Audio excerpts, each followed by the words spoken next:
do we want to be the main character of our story or the director? I realized that's like, no, I don't want to necessarily that is a role. Being the main character of my story is a role that I play, but I want to be the director. Appreciate you being here today. Well, thank you for having me, Jim. Yeah, man. It's a special edition of this show. I'll tell you why, because we're recording on my birthday today. Happy birthday. Thank you. It's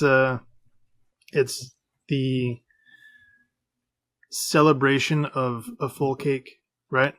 Yeah, exactly. It's interesting to talk about this because, I mean, you've got a lot of experience in the self-confidence realm, right?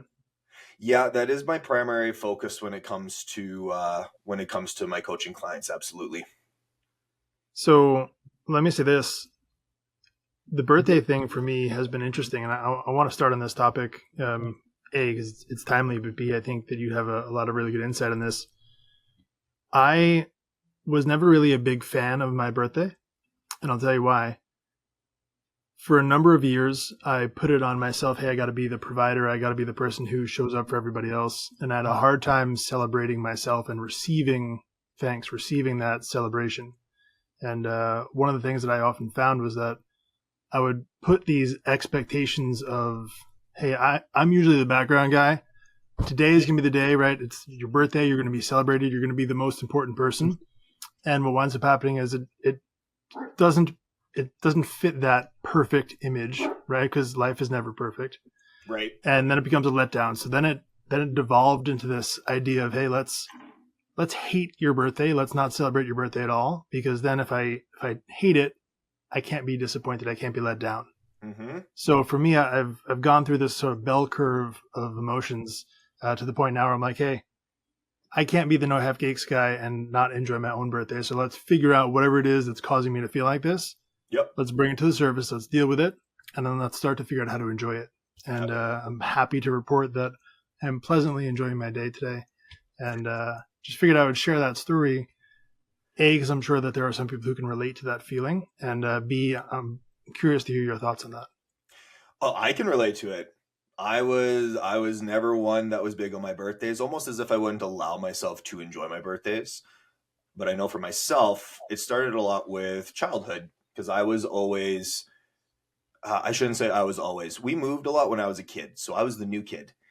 And I would always have kids that came for the birthday, but it was more or less that it just felt like they were coming for the cake and the pizza and whatnot, right?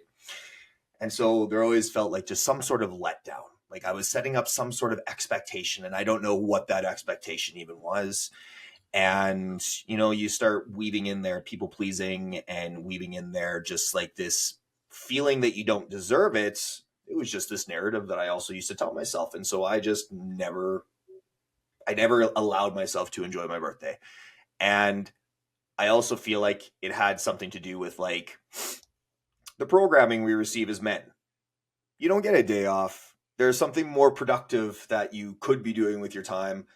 And so very much like you, there was just like, it's actually my current girlfriend right now, where last year she's like, no, we're doing something for your birthday. Because 2 years ago, I just took myself to the zoo by myself for my birthday. Don't get me wrong. I enjoyed it. It was a great time. But she's like, no, you should be celebrating your birthday and enjoying it. That is literally the one day of the year you get to be selfish and enjoy that. So I know for myself, it showed up a lot in childhood. If you think back for you, when did you start did you start realizing that you weren't enjoying your birthdays? I'd say probably right around the time I started this entire journey, to be honest with you. And so that's about 5.5 years ago. Okay. And I think part of that for me was this feeling of, initially realizing that, hey, I'm not doing this thing right. And sort of guilting myself into the way that I had been celebrating life was wrong. So everything has to change. And part of that growth process was guilting myself to think that, hey, I'm not worthy of celebrating. Look at all the things that I haven't done right. So I really had to go and go through that entire process to figure out, hey, I am allowed to heal myself and grow in the process of all of this. Mm-hmm. And it's not going to be this prettiest thing, right? But you gotta name these emotions first to kind of go through them. It's been my experience anyway. 100%. Yeah. You got to feel them to heal them. Yeah.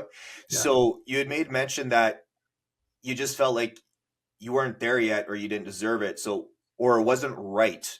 What is your definition of right? What is right? Today or then? So Let's they're very different. let's talk about both, right? Because then your listeners are going to be able to hear your journey through that of like, this is what you believed about yourself and this is what you currently believe about yourself. So what was right? I think back then it was whether or not I had earned the praise. Did I do enough? Was I a good enough husband and a father and a good enough person to really earn that? Or was it just people who were, like you said, showing up for free pizza and cake? Mm-hmm. And that's sort of the story that I had told myself. And to this point, I've learned, yes, I am very worthy of celebrating that for myself. And it's a very different definition now. It's more personal to me. I look back and think, hey, is this a thing that am I proud of myself at this point in my life? Mm-hmm. Am I proud of what I've accomplished? Am I proud of the things that I'm still working on? What are the things that I can continue to grow on? And I've actually even started a new tradition this year, which I can share now because it'll happen. It's already happening in real time today. So actually started giving out presents rather than receiving them. So what I'm doing today is pick 3 people who've had an impact in my life over this past year, Mm-hmm. and picked them out something that was meaningful, wrote them a little note, and sent it to them. Well, And to me, I like it's that. really about their presence in my life rather than the presence that anyone can give me. Mm-hmm. Mm-hmm. So then you end up realizing just in that moment that the gift you're receiving is the gift of having these individuals in your life in whatever capacity they hold. Yes, 100%. And those things mean way more than like a party or a Facebook message on one specific day. Oh, that's fair. I really like that. I really like that. And I think that there is a lot of people that would allow themselves to enjoy their birthdays a little bit more if they also adopted the same mentality. Because I know that even in my friend circle, there's a lot of us that we just birthday is another day. It's just another day. Go to work, go home. Maybe you have a nice supper with the wife or girlfriend, or you go out for some wings with the buddies or something like that. But it's just another day. When in hindsight, like if we use that day to take inventory of of what we've accomplished in the last year, without this idea of this belief of, oh, I should be at some sort of level by now, whether or not it's by the age or by the timeline of the commitment we committed to in the last year. Just giving ourselves some grace and taking a step back and being like, yeah, actually, I did some living. I seen some things. I did some stuff. Yeah, definitely. I think there's another part too that I've come to realize as well, is like I used to live at sort of 10% capacity. And I would have this expectation that on your birthday, you're supposed to jump from 10% to 110% and have this amazing over the top day. Okay. And inevitably, when that 100% jump doesn't happen, because again, real life and like, when does it ever? You wind up being depressed and you go back to like 9% because now you've hit that depression mode and it's worse than it was before. Yep. And I think for me, what I'm seeing now is that if you're able to heal all the shenanigans you got going on in your life, and obviously there's always more to uncover and more to grow with. Yeah. But to live at 85, 90% on the daily, you can get a jump up to 86 on that one day. You're not making this astronomical expectation and rise for your birthday. You're able to like really just enjoy it as just another day. Mm-hmm. And I think that there's a real beauty in that. Absolutely there is. And, for one way I kind of like to look at this or break this down is like, what is each individual percentage mean to an individual? So like for yourself at living at that 10%, what did that 10% look like compared to 11%? What shifts and adjustments? And I think when we're able to decipher and figure that out, we end up carving ourselves a path to allow ourselves to live at that 80, 85, 90% every single day. It's just, what does that actually look like? Is that like I don't subscribe to the belief that it's getting up at 4, grinding until midnight, and then doing it all over again the next day, which is the programming that I know a lot of us receive. I know I sure did. Like that's not what it is. I think it's a question that I asked myself, actually, that my mentor told me at the beginning of this year, that I've been asking myself every single day, is what is the experience I want to have with this thing, whatever it is. When I wake up in the morning, what is the experience I want to have today? When I go to the gym, what is the experience I want to have with this workout? When I'm sitting down for an episode of one of my podcasts, what is the experience I want to have, or what is the experience I want my listeners to have? And so for you, when you decided what each of those percentages mean to you, what was that? What did that look like for you? It's a good question. And I think it's only one that you can answer looking backwards. I don't know that at the time I would have identified, hey, I'm at 10% of capacity. I would have thought, hey, this is just what it is. Maybe it is 100%. But looking backwards, I realized, like, man, there was so much more that I could have grown to get to where I am now. Mm-hmm. And the reason why I put myself at that 85, 90 is I know that there is so much more that I can still learn. But right. I'm super happy, right? There's not those feelings of unworthiness and depression that there used to be. Mm-hmm. But now I'm sort of aware of, hey, you are a continual work in progress. There is still more work to do to get even better. It's not this, hey, life sucks mentality. It's, hey, life is beautiful and I really love it. Mm-hmm. But I also know that, like you said, you get to choose your own adventure. Mm-hmm. I think that there's a lot of people who miss that, and they are sort of a victim to circumstance and think that they are not the ones in control. They just wake up and see what the world has in store for them. Mm-hmm. But like when you realize that you are the one who gets to dictate what reality actually feels like, it changes a whole lot. So I love the way you said that.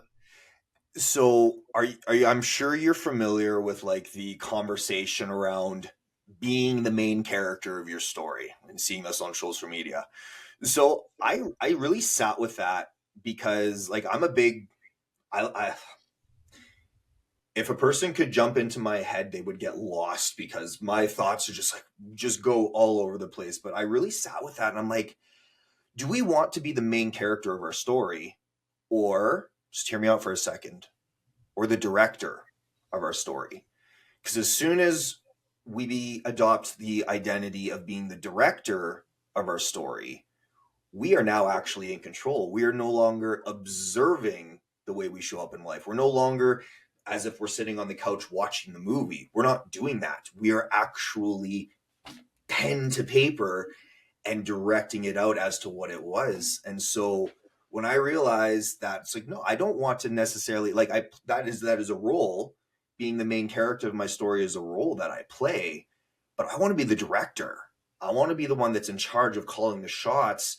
And then if something doesn't go the way that I had hoped, it's like, okay, how do we pivot this? And so, question for you, do you consider yourself a little bit of a perfectionist? Yes and no. I would say yes, but with a caveat. Okay, what's the caveat? There is a light in my kitchen which has been out for about 2 years, and I refuse to replace it. Which sounds absurd, but let me tell you why. Okay, because I have a really good theory about this. There is a light. In order for me to go change that light, I need to move a bunch of stuff, get a ladder, get up on that ladder. It's going to be like a 2-hour process just to replace this light bulb. Yep. That kitchen, there are a lot of other lights. It is adequately lit. Mm-hmm. So to me, I would say I like to strive for perfection, but I also have to understand, input versus output.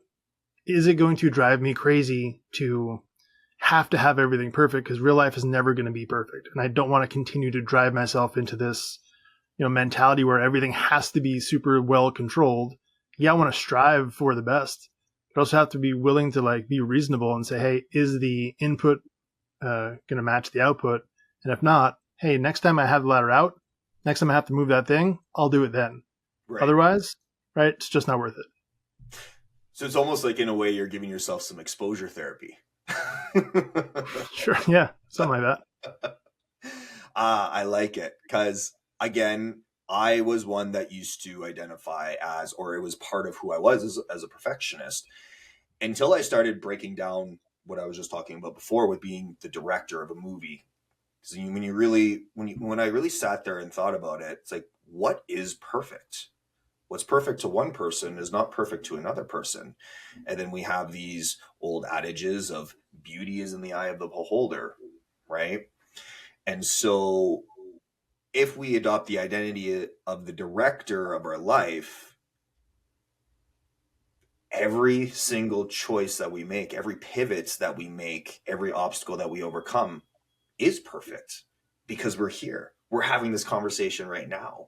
We woke up in our bed, we have a full belly. So in hindsight, like, is that not what perfection is? I mean, obviously things don't go the way that we want them to sometimes, but those obstacles always produce an outcome that we want to later. Everything happens for a reason, right? And so that separation of like what is actually perfect, because perfect to me is not perfect to another person, it's so freeing. And so just with the way that I kind of articulated this in the story of like being the main character of your story and being the director of your story, how do you think that has shown up for you in the last 5 years, especially if you are an individual that navigates that desire to be perfect? Yeah. I love the way that you phrase that because to me, it makes me think about in nearly every movie, there is like the story arc where it's good and then all of a sudden it's terrible and you feel like, oh my God, this is the worst. They're never going to get out of this trouble. Yep. And then there's the climax where everything comes together and you realize everything was being used for good the entire time. Mm-hmm. And I feel like if we look at this same concept of being the director, it allows you to kind of de-stress in that moment of, oh my God, everything's going to fall apart Mm-hmm. because you know how the story is going to end. You know that at some point in a future scene, this moment is going to be used for good. Maybe you don't know how yet, but that's kind of the cool part is you get to take the raw ingredients you have and figure out like, all right, cool. At this point in the story, what would the main character do? How would I write their comeback? And then go act it out. And that's the thing that's happened in my life, man, more times than I could even count. There's been tragedy after tragedy, and a lot of them I don't share publicly, a lot of them I do. But in nearly every case, the comeback, the version 2.0 has been better than version 1.0. 100%. And so I continue now with that mindset of being like, all right, cool. When this thing fell apart, awesome. I'm pumped for it because I know version 2 is going to be better. And it's built this mentality for me where I'm not frustrated that this thing fell apart or I'm not pissed off that X, Y, and Z happened because I know, hey, we get to take this opportunity now to be the director, to write the story the way it unfolds, and it's not over now, right? Yeah, this thing sucks. And I don't want to deny that because, like, let's be real, sometimes it just sucks. And we got to feel those feelings. We can't just put them in a box because it's a whole other host of issues. But yeah, it's definitely a thing that I've seen happen a lot. I love it. Absolutely. And especially just being a man in today's modern society, that box, let's name it Pandora, can get really full when we just oppress and push it down and don't talk about things and just follow along with that social conformity. It turns out bad. I regret to admit that I've had friends who unfortunately decided and took it upon themselves that they couldn't handle the stresses of life, and they're no longer with us today. And I got into this work to be able to help change that a little bit, be able to offer support in a more of an unorthodox way compared to the modern therapy or counseling and stuff like that. And being able to just help people look at things differently. And so, which is kind of why I really wanted to pull up that point of looking at your life as the main character versus the director, because the narrative that I see is pushed, especially on social media, is like, be the main character of your story. It's like, well, no, because then you're still you're only observing. You're not the one that's actually in control of the choices that happen in your movie. And that's where I like to sit is helping men and women to take accountability of your life and be like, hey, like where you're at right now, it's like it's still a result of your choices, which might feel limiting at the moment, but as soon as you start making different choices and start making the changes, things change because Yeah. nothing changes if nothing changes. And sometimes it's simply just taking one step to the right or one step to the left, and all of a sudden everything is it's in a different light, it's in different colors, it's whatever that person needs. It's scaling back, different perspective. Yeah, I'm really big about that kind of stuff. And so the fact that you've gone on this journey now just over the last 5 years to be able to change your relationship with what your birthday means to you, like that's huge. It's like I've met people, I've had clients, I've had friends who, 10, 20, 30 years in, where their birthday was just another day and they don't allow themselves to enjoy the day because they feel as if they didn't deserve it, or they're holding on to this one thing that happened to them on a birthday 30 years ago that disappointed them. And it's just, they never wanted to feel that disappointment again. So they just let that continually be the story. They just acted as the main character, not as the director, right? Yeah. How much of that do you think, for men in particular, has to do with ego and pride? I mean, there's a thing that I see a lot where we're supposed to be this tough, emotionless dude, especially for men who have this rough, rugged exterior. You can't be seen as having a soft side or having emotions at all. It's how we were typically raised, how I was raised. So you kind of got to put it in a box and just pretend it doesn't exist. And I think there's a lot of men out there in the world who are suffering silently and unfortunately sometimes make pretty final decisions based on these things because there's just not that place that they can feel comfortable to kind of have that conversation. Right. I do think that a lot of it has to do with ego. Before I open this box up, though, I wanted to ask you, what is your understanding of ego? Because the way that I break it down sometimes is a little bit different than a lot of people than the idea that they currently subscribe to. So I would explain it as this. There is a phrase that goes, it's better to be a warrior in the garden than a gardener in the war. Yep. And the concept of that is it's better to be prepared to be violent, but be in a situation where you could be calm, you could be comfortable, you could be chill. Mm-hmm. And kind of part two of that, or a different perspective on that, is the idea of what is a warrior. A warrior is not someone who goes out seeking war. A warrior is someone who goes out seeking peace. They are just prepared to go through war to attain peace and bring it back. Absolutely. And when I think about ego, what I think about is the warrior who's in the garden, who is so concerned with other people thinking that they are just a gardener, that they are standing there waving their arms saying, hey, even though I'm standing in a garden, I'm really a warrior. And they need other people to see or believe that they are capable of that without having to, necessarily prove it. Yeah. Yep. So it's basically a self-concept of one's identity and how they Yeah. see themselves and the role they play in the world. Okay, cool. We're a very, very similar understanding of it. So I do think that ego plays a role in this. And I think the reason why our ego plays such a role in this is due to the societal programming that we do receive.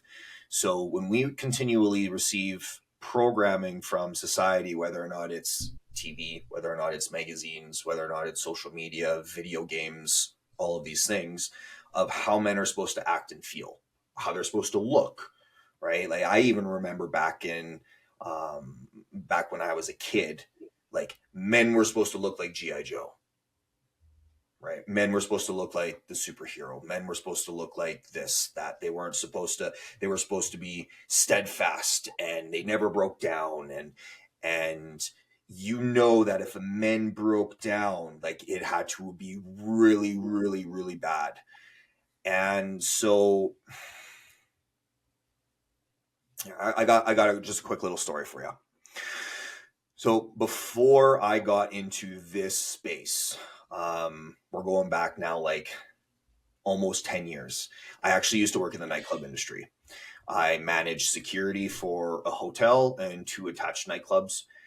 And there was an incident one night where an older gentleman, he was in his late 50s, early 60s, somewhere in that realm, was trying to pick a fight with like a 20-year-old for whatever reason it was. Mix alcohol, things happen.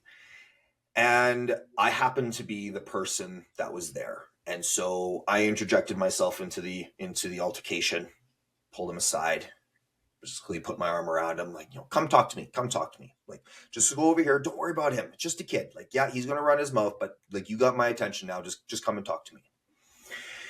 And so as I'm trying to just like sternly walk him away, he's still going over and yelling over my shoulder at this kid. And so I stop him and I actually grab him and I square him up with me and I'm like, dude, what is going on? And he starts going off. He's like, "Well, what the F do you mean?" Etc., etc. And I'm like, "You're trying to get into a fight with somebody a third of your age. Your kids are almost this age, and you were trying to instigate and get into an altercation. Like, point blank, what's going on? What do you need to talk about? What do you need to get off your chest?" And he just, didn't want to. And all I did, I stood there looking him dead in the eye, silent, until he stopped talking. And he was waiting for me to react. And he just stopped talking, just locked eyes, and just started bawling. And so I looked at him and I'm like, this is an offer. Don't feel obligated. But do you need a hug? When's the last time you had a hug? And he starts going off on men don't need that. I don't need that. Get the fuck away from me. I'm sorry. And I just stood there looking at him. And I pulled up my arms. I'm like, come on, man. I know you want it. And then he just broke down, just sobbing. So I hugged him and I could feel him sink into me. And all of a sudden, everything starts coming out. He misses his wife. He's estranged from his daughters. He hasn't met his grandkid who's almost a year old now. All of these things. And so I asked him, I'm like, what's making you hold all this stuff in? And he's like, well, who am I supposed to talk to? We're not supposed to talk about this stuff. Well, I'm like, well, who said that you're not supposed to talk about this stuff? If you have something that's bothering you, who said you're not supposed to talk about this stuff? And he looked at me as if I was the dumb one. And he's like, what do you mean, who said? Men don't deal with this. They don't talk about things. They work harder. I'm like, oh, there it is. There's that social conditioning.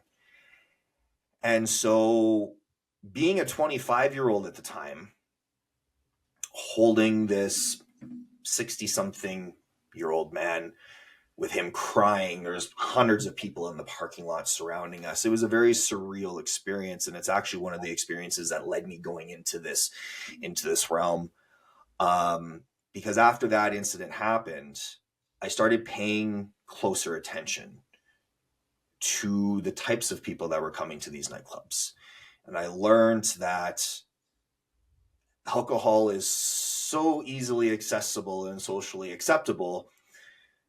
It was something like 80 to 85% of the people that were at these clubs, they weren't even there to have fun. They were there to just simply drink their problems away, which was very heartbreaking because being somebody who's managing in the club situation, it got to the point where I'm like, I just want to wrap all of these people in a blanket burrito and hold them and tell them that everything's going to be okay. But it does not matter the age. 18 years old, I'd say probably the oldest one would have been just north of 65. I can't even tell you how many times I worked there full time. So I was there 5 nights a week. And believe it or not, we were busy 3 to 4 of those nights a week. So being there for 5 years on a very regular basis, hearing men at 18 years old, they have all of these feelings that they don't know what to do with. and then they act out. Men in their 30s, they feel like, I'm supposed to have my life figured out already. I'm supposed to have the wife, the house, the career.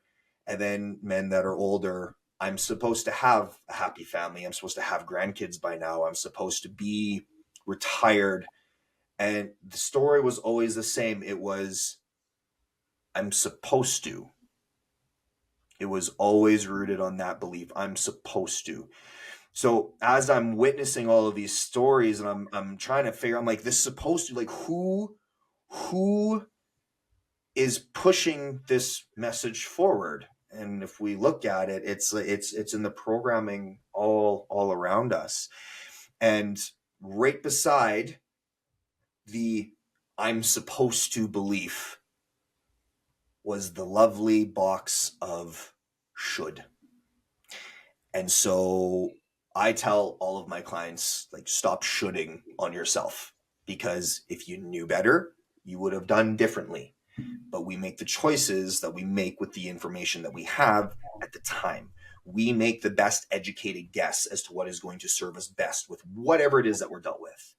So no should, because if you think now that you would have gotten a different result, you would have made an educated decision to make that result happen. But you didn't, because you had to go through the experience to be able to look back on it and know differently. And that's what life's about. So, bit of a long walk for a short drink of water. I heavily believe that the current mental health that's going on in the world, not just for men, women as well, but they got their own things, men have their own things, that a lot of it is just societal programming, whether or not a person wants to call it part of the matrix programming or the rat race programming or whatever it is. I actually do believe that a lot of this is by design. It's by design. And it started with our parents, and even further back. I haven't talked to anybody of of a generation earlier than that, so I don't know. But I know that, like, when I talk to my grandfather, who's in his 70s now, he only just started talking about his feelings, like, recently, basically since, well, I call them the lost years from 5 years ago. But basically since then. And so he lived a life where he didn't do that, because his dad didn't talk about feelings and his grandfather didn't talk about feelings. And it was just the normal. It was the hush hush. It was, you have a problem, go drink about it. You have a problem, go distract yourself with work. If you have a problem, go do anything that changes your physiological state that is simply just not talking about it. And because that's been our normal for so long, and I think that in the time that we're in today, just our societal dynamics are so different compared to what they were 100 years ago, that the generation that's, like, even south of 20 right now, it's really difficult for them to handle it, because like, they're born with the inherited weight of the world on their shoulders, with all of these expectations that are just getting drilled into them. Especially now, like, you see, like, all of these 18-year-old millionaires or self-made millionaires due to TikTok or Instagram or whatever. Like, there's a lot of pressures. And so I've been noticing a lot more men wanting to open up and wanting to talk about this stuff, wanting to start having these conversations. But then when they come to me, it's like, I call myself a little bit of a professional ego poker, because I'm a big believer. It's like, where the resistance is, there is your task. I'm a big fan of Carl Jung. And so when you start getting them into those spaces, like, even my dad, for example, he gets really squirrely, because he's gone, how old is my dad now? 57. He's gone 57 years without talking about emotions. And so for him to be placed in a space with his son, be like, hey, dad, we're talking about feelings right now. Like, this is going to get uncomfortable. I can tell that he gets squirrely, and he quickly wants to shift and adjust. And so I don't know if that fully answers the question that you had, but that's been the observation. And I hate saying that it feels like it's all by design, but just the patterns that I've seen, it feels like it's all by design. Yeah.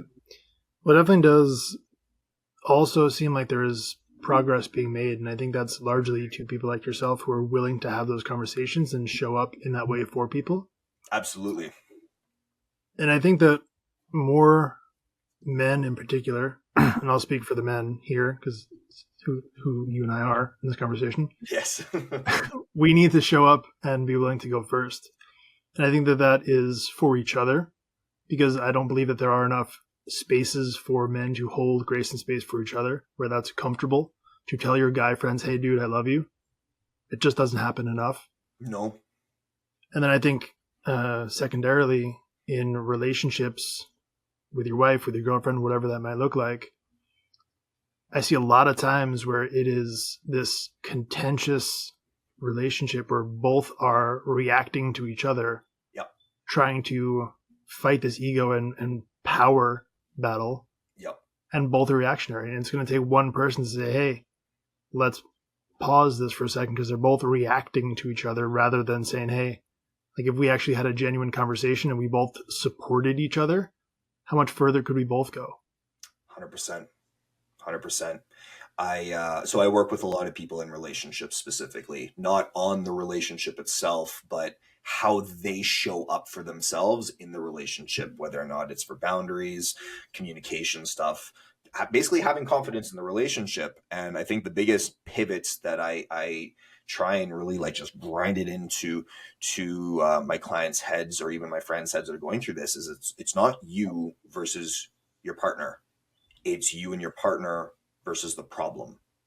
And that always has to be remembered to be first and foremost, because you guys are a team. It's a partnership.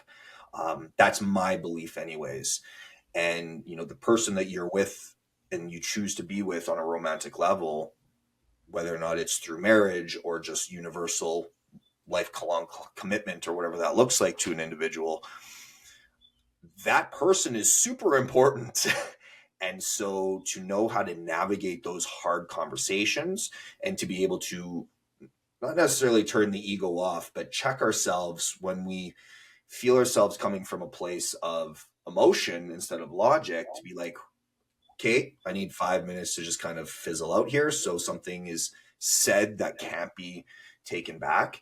And then in that 5 minute take break, whatever, you're able to start realizing that, okay, this is the problem. It's not you, the problem. It's whatever is resulting from the actions and choices being taken. So how do we navigate this accordingly? How do we support each other to be able to overcome whatever it is that is driving a wedge into the relationship at the moment? And it seems to help quite a bit. But yeah, I completely agree with you. Is those relationships and those conversations and the dynamics of those, it's very important. And I also agree with you that society is getting better, where there is now spaces being created for men to be able to talk. And it's now becoming more socially acceptable to go up to one of your bros and be like, hey man, like I just want to let you know that I love you. And like I'm one of those people, I have no problem now to communicate feelings that way. Um, it's quite interesting to observe, because some of my friends who aren't used to having that said, you can tell they're thrown off, but at the same time, they really liked hearing it. So they're like, what do I do with this? But I know that I've been fortunate to surround myself with like all of the men I surround myself that I call brothers. Like we're all huggers. So like when we see each other, it's a hug hello, and then it's a hug goodbye. And anybody that comes into our circle, whether they're okay with it or not, they just get forced into that. It's like, no, we're huggers here. Like, come on. And it's interesting to witness people who aren't huggers, or they tense up when they hug, to a few weeks, a couple months of hanging around us for a lot of time, where they hug and you can feel them sink into it, and they actually enjoy it. The hug is now welcome. So it is nice to see that society is starting to shift and pivot. I do think that we still have a very, very long way to go, but it still gives me a lot of hope that that the change is happening, and people like yourself, myself, or anybody else that's in these same similar spaces who are trying to facilitate that for other men, or women facilitating it for women as well. Like, it's God's work. I really do think that it is. I'm just going to actually just end it on that. It's just good stuff that we need more of. Yeah, couldn't agree more, man. And I want to thank you for this conversation and for who you are and for all of this, because it makes a bigger difference than you might ever know. And thanks, Jim. I appreciate that. Maybe not ironically, we were supposed to have this conversation last week, and we rescheduled to today. Mm-hmm. And it wasn't intentional on my end. I just kind of gave you the calendar link and said, hey, let's reschedule. And this was the day you picked. Yep. I want to tell you, I couldn't have asked for a better birthday present than this conversation, man. It means a lot. Oh, man. I felt that. I really did. It was my pleasure to be on the other end of this conversation. This has been a real treat for myself, too. So I just want to thank you for holding the space and having me as a guest on your show. Thank you. Where can we follow up with you? To follow up with me, I'm most active on places like Instagram, coach.wolverine, and then YouTube, The Wolverine Lifestyle, or thewolverinelifestyle.com. Everything can be found through my website. Perfect. Well, again, brother, thank you. It means a lot. Thank you so much, Jim. I appreciate it. My pleasure.